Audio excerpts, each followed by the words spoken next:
NFT itu lebih banyak digunakannya ya gambar aja, bener-bener gambar dijadiin profile picture gitu. Makanya kayak sering banget orang bilang, wah bisa di screenshot, bisa di screenshot gitu kan. Sam beli, Winston punya juga. Nanti kita voting nih, maunya donasi kemana sih? Kayak dua kubu yang berbeda ya.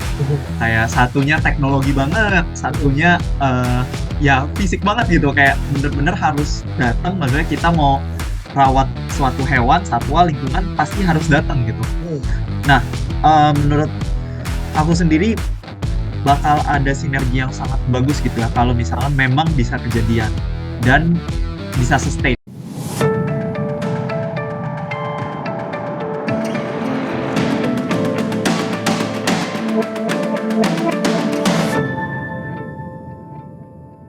Hai Climate Guardians, balik lagi di The Coin Conversation bersama saya Samuel Pijak. Hari ini kita kedatangan bintang tamu yang luar biasa nih. Ada Bro Winston Renatan. Beliau merupakan CEO dari NFT Enco Teki. Bro, boleh diceritain dong sedikit latar belakang dan apa sih itu Project Enco Teki? Ya, halo teman-teman semua. Aku Winston. Saat ini kerja di salah satu bank juga, jadi cyber security dan kerjain project NFT and Koteki.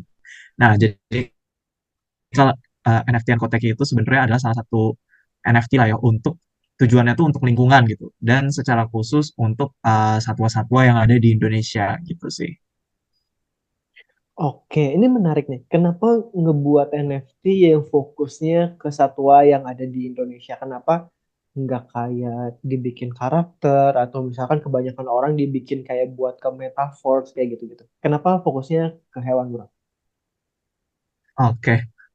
Jadi bisa dibilang ya kayak hewan langka ini bisa dibilang kurang inilah ya kayak kurang exposure gitu.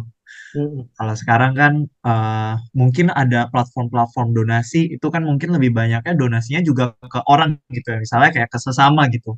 Si ini sakit nih, si ini butuh biaya pendidikan dan sebagainya.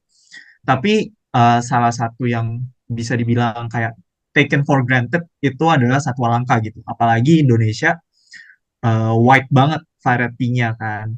Nah, makanya dari situ kita berangkat, kenapa nggak kita coba nih bikin NFT untuk satwa langka, biar mereka juga sustain dan uh, kita bisa lihat terus gitu satwa langka yang bukan cuma gambar-gambar aja. And dulu kepikiran juga sih, waktu dulu kan ngetren banget tuh ya, Bored Ape Yacht Club. Ya, Gambarnya semuanya monyet, monyet, monyet. Dan itu transaction volumenya super big, tapi sebenarnya kalau dipikir-pikir lagi, ini kan gambarnya monyet, tapi monyet ini dapat apa sih gitu ya? Kayak apakah ada sebagian yang didonasikan untuk pelestarian monyet atau apa? Itu kan kayaknya near to zero ya, nggak ada gitu. Jadi kayak kepikir gimana kalau gambarnya ini Satwa Langka Indonesia, dan kita nanti donasiin juga ke Satwa Langka Indonesia. Jadi kita balikin lagi ke mereka. Gitu sih, Sam. oke. Sebelum lebih jauh nih, kenapa sih dipilihnya metode mungkin bentuknya NFT? Kenapa nggak kayak project blockchain yang lain atau bentuknya token, koin? Tapi sebelum ke situ, kenapa sih bisa terjun ke dunia NFT? Cerita-cerita dikit dong, ke dunia Web3 nih khususnya. Iya, sebenarnya kalau Web3 cerita kripto itu udah lumayan lama sih dari kayak kuliah itu udah mulai tahu apa itu Bitcoin karena diajak teman gitu katanya Hmm. wah profit nih profit makanya tertarik gitu ya seperti semua orang pada umumnya lah ya mungkin kayak ke Web3 kripto karena lihat profit. Nah Hmm. tapi habis itu aku juga bisa dibilang kena scam gitu ya. Nah udah lupa mengenai kripto mengenai Web3.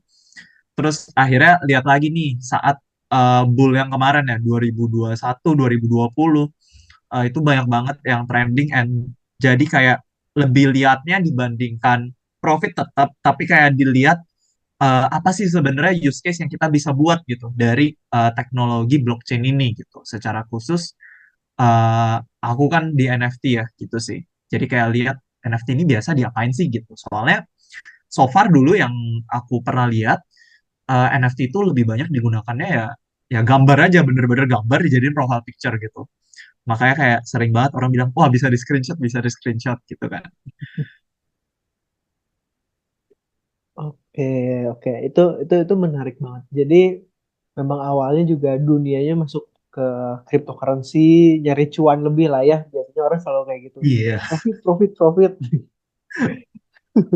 Oke. benar Akhirnya benar benar. dipilih NFT. Nah, kenapa sih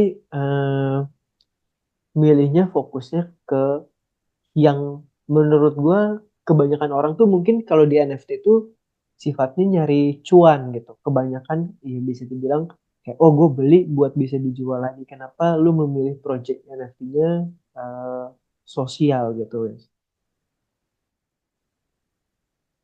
Ya. Nah, mungkin bisa dibilang kenapa sih Nkoteki pilihnya NFT gitu ya. Tadi kan Sam juga sempat mention nih Hmm, kenapa nggak token atau mungkin jenis-jenis yang lain gitu ya. Nah, kalau kita sendiri ngelihatnya, ini kan kita manusia lumayan visual lah ya. hmm, Visual, and kita mau give back-nya itu untuk ke satwa-satwa langka. Jadi di NFT kita itu kita juga display nih satwa-satwa langkanya itu apa aja, dan nanti NFT ini akan kita pakai untuk proses governance juga. Jadi kalau misalnya literally kita langsung split ke, kita kan ada 6 ya, ada 6 jenis satwa yang kita pakai untuk collection pertama gitu, yang satwa langka yang kita pakai. Kalau misalnya kita split langsung ke 6, total donasinya itu kayaknya kurang impactful gitu. Nah, jadi oke. kita eh, untuk holders-holdersnya nih, misalnya nanti Sam beli, Winston punya juga, nanti kita voting nih, maunya donasi kemana sih? Satwa A, Hmm, misalnya Cendrawasih, atau Komodo, atau Badak Bercula Satu, atau Gajah, itu kita nanti bisa voting tuh di sana sama holders-holders yang lain gitu. Jadi eksekusinya juga nanti lebih mantap, lebih on point juga.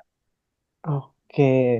Ini menarik banget. Oh, berarti nggak 6 satwa itu langsung disumbangin ya masing-masing ya, tapi di Nah, lewat mekanisme vote. Oke, sebelum lebih jauh, kayaknya udah ada yang nelpon. Ini kayaknya penontonnya Roxy. Oke, kita coba angkat dulu. wah, siapa tuh? Halo, dengan siapa? Halo, selamat sore dengan Reska di Jakarta. Oke, Mbak Reska mau nanya apa nih hari ini nih? Oke, jadi gini Mas, ada satu pertanyaan nih tentang NFT. Apakah NFT itu bisa menjadi alat edukasi dan kampanye untuk meningkatkan kesadaran masyarakat ya Mas? Khususnya kesadaran masyarakat tentang pentingnya menjaga fauna. Oke, nah, oke, thank you Mbak Reska untuk pertanyaannya. Tadi pertanyaan dari Mbak Reska nih.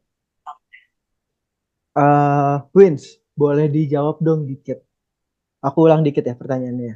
NFT ini bisa jadi alat edukasi nggak sih buat kampanye untuk meningkatkan kesadaran masyarakat tentang pentingnya menjaga fauna? Iya, tadi keren banget bisa ditelepon. Kaget juga nih. Lagi Oke. kita lagi meeting tiba-tiba ditelepon. Nah, mungkin untuk jawab pertanyaannya, sebenarnya NFT bisa banget nih jadi alat Hmm, edukasi dan kampanye ya untuk hmm, increase awareness gitu. hmm, Karena kan NFT ini balik lagi dia itu bentuknya visual.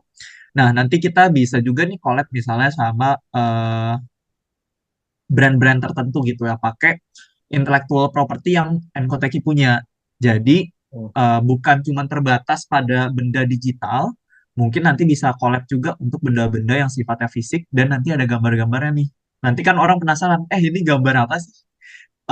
Kok ada gajahnya kayak begini? Kok ada Hmm, hewannya kayak gini gitu sih. hmm. Oh, ini menarik banget. Oke, tapi gue mau lanjut dulu ke pertanyaan berikutnya nih. Seberapa berdampaknya sih kalau misalkan komunitas NFT ini bisa ngegandeng komunitas kayak temen-temen yang memang peduli sama lingkungan, sama hewan, dampaknya bisa sebesar apa sih, Wins kira-kira? Ya, sebenarnya kan kalau bisa dibilang ini kayak dua kubu yang berbeda ya. Mhm, Kayak satunya teknologi banget, mhm, satunya eh, ya fisik banget gitu. Kayak bener-bener harus datang. Maksudnya kita mau rawat suatu hewan, satwa, lingkungan pasti harus datang gitu. mhm, Nah, menurut aku sendiri bakal ada sinergi yang sangat bagus gitu ya. Kalau misalnya memang bisa kejadian dan bisa sustain. Karena both ini community-nya sebenarnya gede gitu. Di mhm, lingkungan sebenarnya udah ada komunitas-komunitas sendiri. di teknologi atau di komunitas kripto itu juga udah ada komunitasnya dan udah gede banget.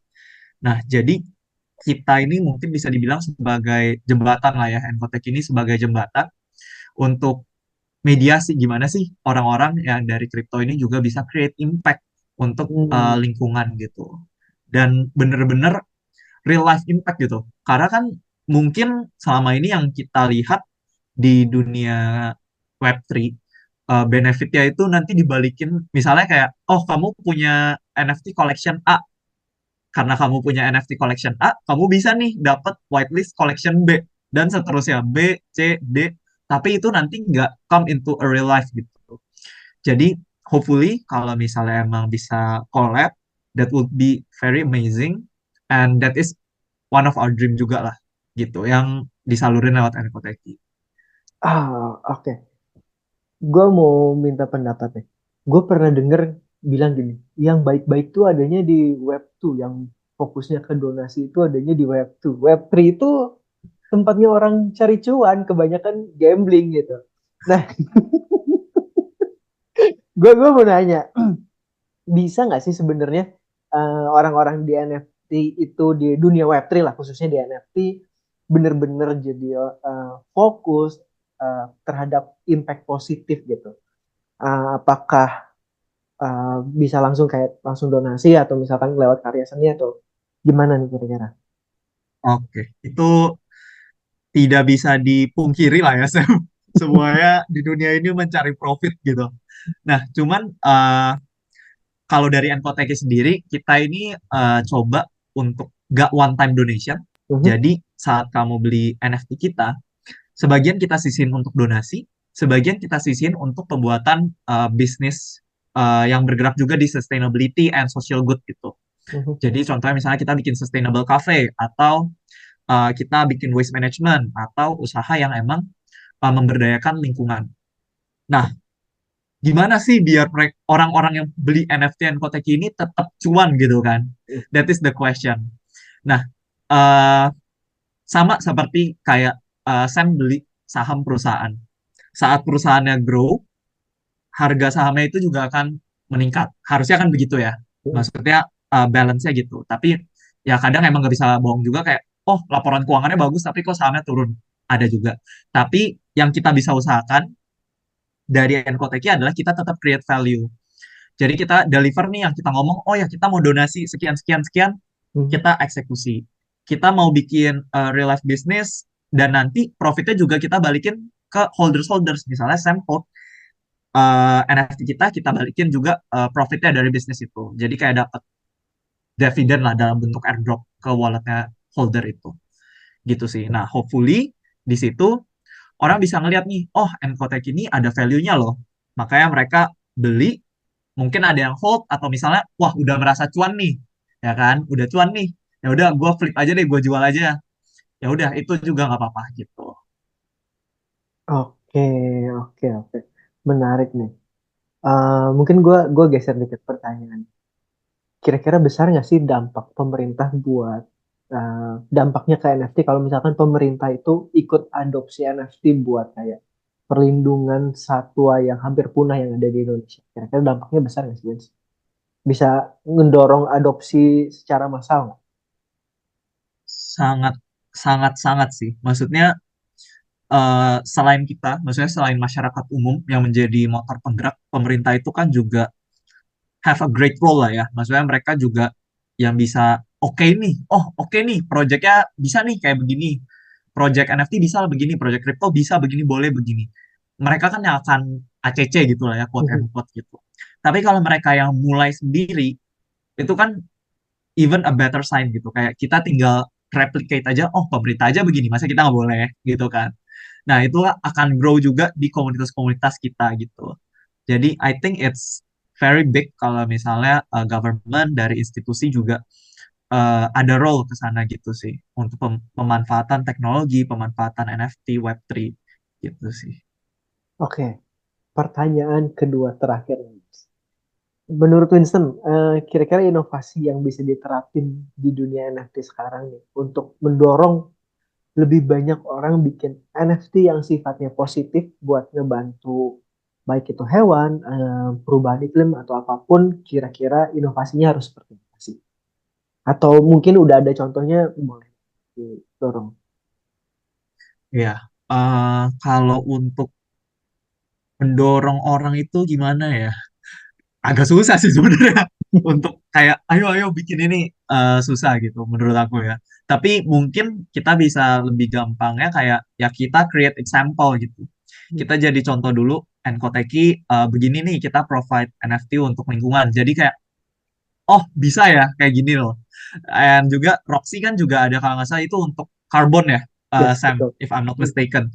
Yes. Nah, jadi kayak orang kepikir, bisa loh pakai kripto, pakai token untuk emisi karbon gitu loh, untuk lingkungan juga pada akhirnya. Jadi kayak menurutku kalau misalnya kita yang kayak, ayo dong Sam, bikin dong project buat ini, itu kan agak susah ya. Tapi kalau misalnya kita yang mulai sendiri, aku rasa itu masih possible. Jadi orang lain kepikir, ya mereka bikin lagi, punya mereka versi mereka sendiri. Bisa dibilang ya mungkin nanti ke depannya quote and quote jadi kompetitor gitu. Tapi sebenarnya dengan ada orang-orang sekitar, kita kan juga dituntut untuk jadi lebih inovatif gitu, untuk cari Hmm, hal-hal yang baru, gimana hmm. sih supaya lebih maju gitu. And itu juga grow the overall ecosystem. Jadinya rame nih untuk Web3 yang for good, Web3 yang for environment, gitu sih Sam. Oke. Bro Wilson. Oke, berarti berikutnya pertanyaan terakhir ya. Tapi sebelum pertanyaan terakhir, kita masuk dulu ke segmen 3. Web 2 atau Web 3? Web3 dong. Oke. Es kopi atau es teh? Es teh, Es teh ini, tim teh. Oke. tim teh, Botol minum besi atau botol minum kaca? botol minum besi. Besi. Oke. Iya. Traveling atau di rumah aja nih? Waduh, hard choice nih. Traveling kali lah ya, traveling lah ya. Traveling lah ya. Oke. Tote bag bahan kanvas atau tote bag bahan goni? Tote bag bahan kanvas. Kanvas. Makan makan Wah, murah tapi nggak kenyang. Nah, waduh. pas banget sesuai dengan story-nya kayaknya lagi masak tadi Dian. Hmm. Makan, aduh nggak ada pilihan ya, makan murah tapi kenyang ya. Ya udah makan mahal tapi kenyang deh. Katanya kan Oke, nggak boleh pelit buat diri sendiri. oke, oke. Menanam pohon di pegunungan atau menanam mangrove di pantai? Menanam mangrove di pantai.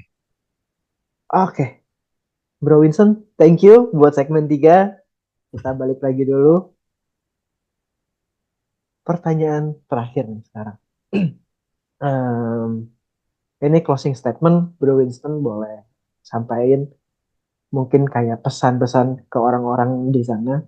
Kenapa sih Bro Winston milih hal yang positif dan kenapa orang lain juga harus memulai hal yang positif di dunia Web3? Silakan. Ya, mungkin kalau bisa dibilang kenapa aku sendiri start ya untuk hal yang positif.